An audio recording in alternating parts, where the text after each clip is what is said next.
enough of that witty banter. Let's move on and kick the show off properly with the most important part of the show, the bit I stay awake for, the indie of the week. And this week's indie is Enfilade Figures, because I've been doing a lot of looking at modern miniatures recently. Interesting. That'll probably become more apparent next week. So danger. Always. But one of the ones I was looking at was Enfilade's range of 20mm stuff, 20mm moderns, as they put it, for historic and what-if scenarios as well. They even have a little rule set with it. So, gentleman in Germany started sculpting his own stuff 2013. People went, "Where can you get those?" "Nowhere, I made them. Can I buy them off you?" I was like, okay. So we started sculpting and then casting for others. And it's sort of gone from there. So there's a few different ranges, all, like I say, mostly modern. There is one non-modern, which I'll just show you now, Ben. Gets it out of the way early, because it is little 15mm mice and rats. And the nice thing about these is... assault rats. Yes. The nice thing about it is, because they're 15mm, so obviously they're meant to be big, but if you put them on the base around some 28mm figures, then you've got tiny real-world rats running around with hammers. Handy for, strange post-apocalyptic futures. Narnia army. And you could actually have the little and stuff. If Ewok Kebab's watching this, for your Force of Nature army. Oh, yeah. That'd be perfect. You two can have swarms of bird calf. They're just pecking at my feet. Getting jabbed in the ankles. Yeah. So yes. I don't know. They're small enough to go for that soft underbelly. Yeah, that's true. It depends how tall those birds are, whether or not they can reach. You may be okay on that one. These are awesome. Love this. Don't care about the modern stuff. Nah, you're going to have to care about the modern stuff. There's going to be quite a lot of moderns coming your way. Coming at you like Cleopatra, mate. So yeah, the mice and rats range is relatively small. But, you've got infantry, you've got archery and wizards and cav. So it's everything you need for a tiny little, like I say, they say 15mm, but I say at that scale, they're 28mm, but just real. Go full red wall. See whether or not you can take down actual humans with your mice cav. I just have images of Gerry's ogres being lined up and just whomp. I shouldn't have Impact 2 on it. Just dancing constantly. Lots of stamping up and down. But anyway, apart from the 15mm fantasy, the meat and potatoes is, as you can see here, the modern, so Afghan, Bush War, Vietnam, Eastern Europe, the great powers, cool. Cold War. And starting with Afghanistan, some of these things will repeat. And by some of these things, I mean things like the little bombs disposal bomb dogs. They appear in multiple European and Western sort of factions. So, if you've got Germans or British or whatever, you two can have your own kit. Yeah, you two can have your own little bomb disposal for IEDs. All I'm thinking of is IT Crowd. Yes. Bomb disposable robot, yeah. What operating system does it run on? We're going to die. But yeah, so the NATO forces that contain obviously a mix of the British and Germans that are in some of the other ones further on. They're really nice sculpts. Really nice sculpts. I say that like I'm surprised in any respect, but I'm not really. I could ambiguate them, but they're the same size pictures, so I won't bother. Just before somebody wonders why I'm not clicking on pictures, that's why, people. So you've got your sort of standard fire teams, your setups for your British and Germans. All 20mm. So obviously there are other ranges out there like White Dragon. Does some 20s. Yeah. Which means if you're looking for just things to add, Germans never happier than when they've got a machine gun. The buzzsaw. Yep. The guy with the machine gun's just like, best day ever. Yep. And the wounded medic as well. Poor guy. And they're all metal as well. Yeah. These are all metal, he said in a high questioning voice. However, there are some things that are 3D prints, and in some cases, 3D print files are available to buy as well if you print your own. Not so much in the way of the minis, but some of the other bits like the little bomb disposal thing. And in fact, if I just go there, some of the accessories more than anything. Yeah. So, I see. Yeah, you two can have electrical appliances for your house. That bomb disposal robot. The little IED, the IED files, stuff sounds great for scenario play. That seems this is it. I mean, that's more or less a no-brainer. Just being able to stick down objectives without having to sit and sculpt them yourself. Play the Hurt Locker on the tabletop. Let's face it. Well, I mean, you can do Hurt Locker, or you just do Belfast, certainly 1980s. Oh, so happy I grew up on the tail end of that. It's the same picture. So yes, the NATO forces, as you can see, lovely set of figures. Really nice. I like the sculpts as well. There's a little German commander. They have a really nice feel to them. Tank available. Yeah, it's what you want with 20 mils. That nice. It's got enough detail if you want to be clever, and it's small enough that you can do a good in between. Yeah, you can do a good range on the table. Without worrying about it being too compacted as well. I'm going to put that over there because we'll look at that later. Because I don't want to nuke it whenever I do this. Gerry's favourite button. Very much so, my favourite button. Apart from the NATO stuff, there's also the Taliban and the Afghan civilians. So handy if you're doing sort of scenario play again. So you've got the like of Spec Ops. You can have things like your civilians wandering around, and I quite like additional civilians / suspects. They're all on. So there's your individual suspects all on the phone. Are they just making a call, or are they doing something terrible? You don't know. And you're not allowed to shoot them before you find out, because that's a war crime. Here's something I always wondered. For something like this, could I take something like the 7 TV rules and do it like there was a TV show years ago, Argyle? Oh, yeah. I know that. Do that using that rule system, I wonder. So do it like a TV show, but something a bit more serious. Yeah, you could do. Yeah. No reason not to. Yeah. That's the nice thing about 7 TV. If you've seen a film or TV program about it, then you should be able to recreate it in some fashion. I think that would make for an interesting one, especially at 20 mil, because you could do a slightly bigger cityscape. Well, who was it we were talking to? Oh, it was Steve from Sarissa, wasn't it? Saying that they'd done a range of flat, standard, just front buildings, like set design.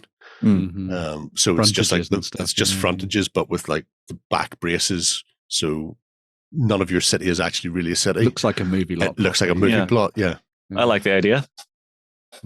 Anyway, our Talibans again, nice sculpts, which is what you want to see, and plenty of opportunity for various sort of tactics and units on the table as well. Yeah. Whether it's full squads or just down to your snipers or your little RPG teams, that sort of thing. I think that's the thing with a lot of the modern ranges. You tend to find that they either do like a lot of stuff, like we're seeing here, like you have the whole gamut of stuff for you to play around with, or they only do like 1 or 2 things. So it's nice to see like a full range of miniatures for doing all the sort of specialist weapons, as well as your regular fighters and stuff. So yeah, very good. How many RPGs have you brought? Stick them on the top of roofs. Usually not enough. Yeah, have some fun trying to do extractions with those around. Yeah. So extraction. Yeah. Chris Hemsworth. Just need to get yourself a helicopter, and I'm sure there'll be no problems with having that as well. Yeah. No problems at all. Back there, I say. So there's also the Bush War stuff, which is obviously it's meant to be Congolese and that sort of insurgent fighters in Africa. But when I was looking at some of the things like the Portuguese, all I could see was Predator, the original. Yeah. Just, South America jungle fighting, not African jungle fighting. That would be cool. Just send in some special forces or mercs and pray that there's no devil in the treetop. So. I watched the original Predator for the first time last week. The first time? Oh my god! You weren't there for the. Has Shay seen it? Have you? No. What did you think, Shay? It's actually a pretty good movie. Some of the CGI is a bit It's life changing, is what it is. Obviously, it is. Life changing. And now he has the joy of seeing the second crappy one. It's not actually that bad if you go back and watch it. No, it's. I would say if you enjoyed the first Predator, go and watch the second one. There's some really good bits in it, and it's got Gary Busey in it. Yeah, it just suffers from not having Arnie, I think, for a lot of people. Yeah. I'm quite content for him not to be there. Well, yeah, I mean... It's the problem with too many sequels. It's like throw in the sequel bait and just have exactly the same film again. Yeah, this one is Danny going boogling. Thankfully, it was made before it was they have to make a trilogy. That's what movies are these days. We have to make a trilogy. Very true. You two can have your African dictator in his lovely white uniform. I'm guessing these are sort of... That's got a little bit of Baptiste on it. I'm guessing these are kind of like 90s onwards, sort of. Yeah. Would work well for that. Yeah. Okay. Get me the gun of Rambo. Which movie? No, I prefer it my way. Yeah. So you can do your bush war in a whole variety of ways, whether it's with your Africans or, like I say, Portuguese stuff, and maybe swing it to South America instead.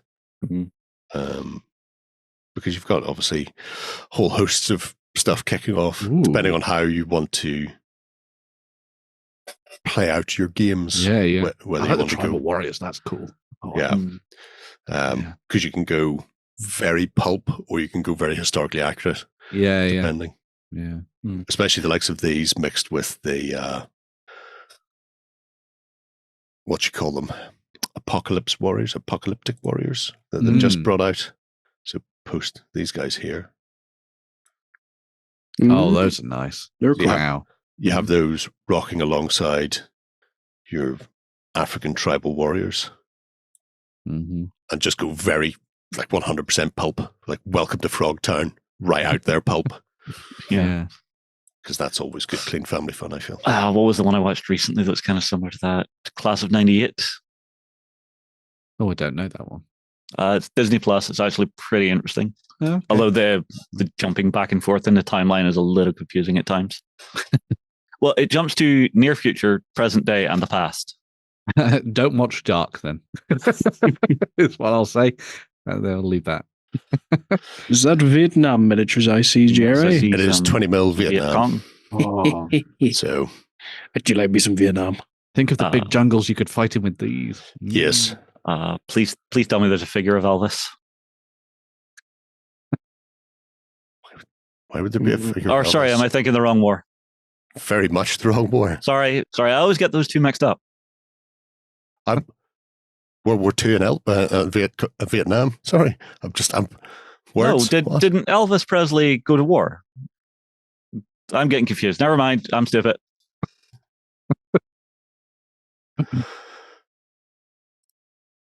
Anzacs. I was waiting for it. You can have your Australians as well, which is nice to see because so many times people just go Vietnam, US against the Viet Cong, and North Vietnamese and ignore the fact that the Anzacs, I think the suspicion the Anzacs fought there substantially longer than the Americans all in. Look, he's brought apparently an Irish wolfhound with him. That is a big dog. Do you not put one of those in Vietnam? The heat will kill us. It's like one of Farmer Maggott's dogs. A shortcut to mushrooms in the jungles of Vietnam. It's a very different movie. It is 100% different. And frankly, the Australians. The Australians were only in Vietnam because they heard the emus were hiding out there. That's the reason they wanted revenge. Yeah. Secret colony that, whenever the war ended, all their leadership got sent out. obviously then there's more close to home stuff apart from Vietnam. So some insurgents in Ukraine. Obviously, this was started within the last decade when it was just insurgents kicking around in Crimea and parts of the Donbass. Yeah. But now you've got the modern stuff as well: China, France, Russian Federation. So that may be a bit close to home for some, considering it's still kicking off right as we speak. But the ranges are there as well if you fancy looking into any of that. The one for Great Powers I'm curious about is what they have for the Chinese.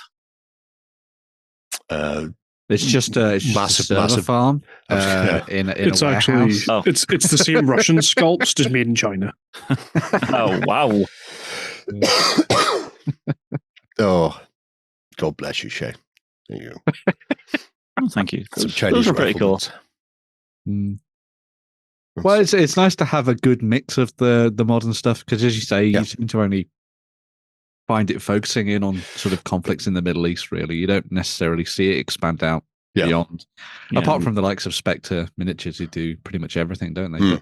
But it's good to see it in the 20 mil as well. I think that's really nice. It's a good scale for not only the gaming side of things, but also because I think they'll create quite interesting tabletops because you get to be a bit more expansive. You're not sort of focused in on maybe one city block or something. You can go a little bit bigger, play around with larger tabletops and stuff. I think it'd be quite cool.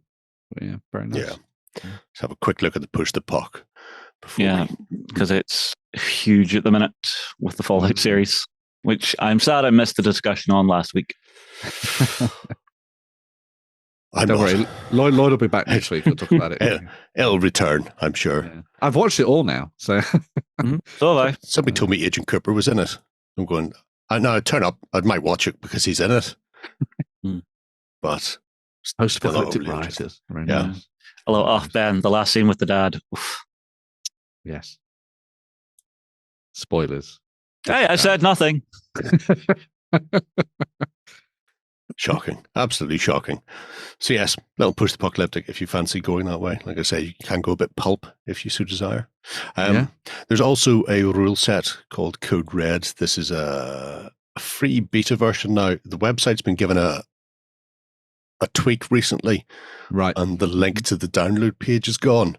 So we'll drop the link directly to this into the show notes below if you're interested. Because it is a full...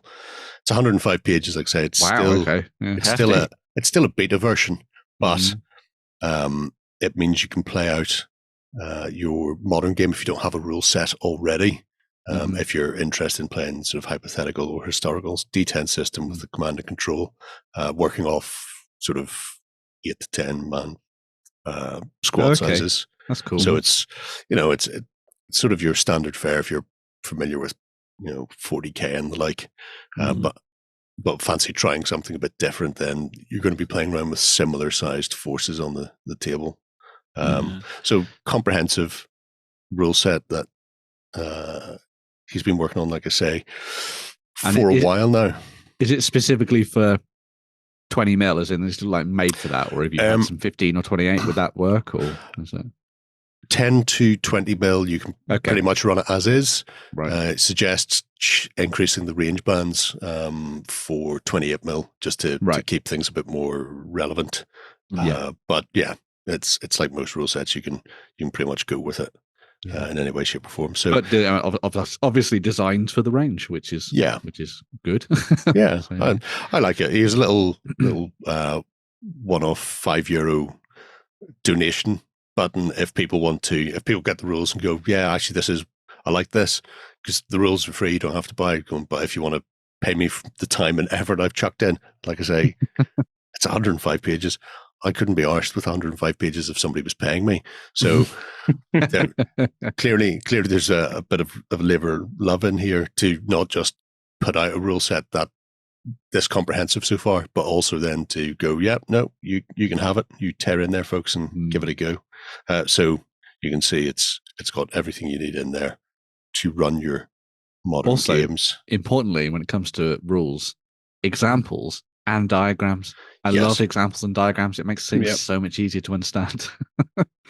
So Code Red seems like an interesting sort of larger scale game. to play with moderns, because the reason I started looking for moderns is for a much smaller skirmish game with a smaller amount of figures by a considerable way.